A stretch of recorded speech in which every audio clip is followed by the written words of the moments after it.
We're going to turn now to the battle between the White House and the NFL. Vice President Pence walking out of that Colts game in Indianapolis Sunday when players from the San Francisco 49ers knelt during the national anthem.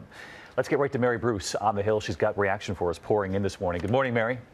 Good morning, David. Well, the White House seems to relish this fight and appears to want to keep it going. Again, they are reigniting this debate over the national anthem. The vice president yesterday taking that stand to oppose players who take a knee. And the president says it was all his idea.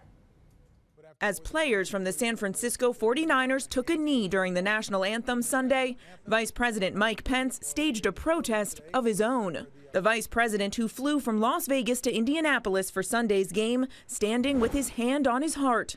But soon after, he and his wife abruptly left the stadium. Then he tweeted this: "I will not dignify any event that disrespects our soldiers, our flag, or our national anthem." But it wasn't an impromptu protest. An aide says Pence planned to leave all along if players took a knee. And President Trump is taking credit for the walkout.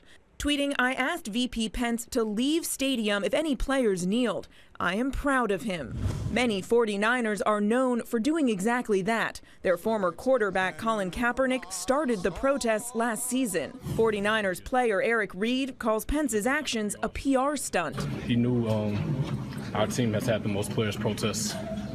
He knew that we were probably going to do it again. And this morning, some are asking, was it worth it? One Democratic congressman saying after all the scandals involving unnecessarily expensive travel by cabinet secretaries, how much taxpayer money was wasted on this stunt.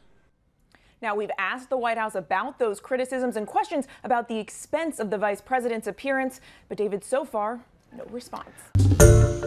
Hi, everyone. George Stephanopoulos here. Thanks for checking out the ABC News YouTube channel. If you'd like to get more videos, show highlights, and watch live event coverage, click on the right over here to subscribe to our channel. And don't forget to download the ABC News app for breaking news alerts. Thanks for watching.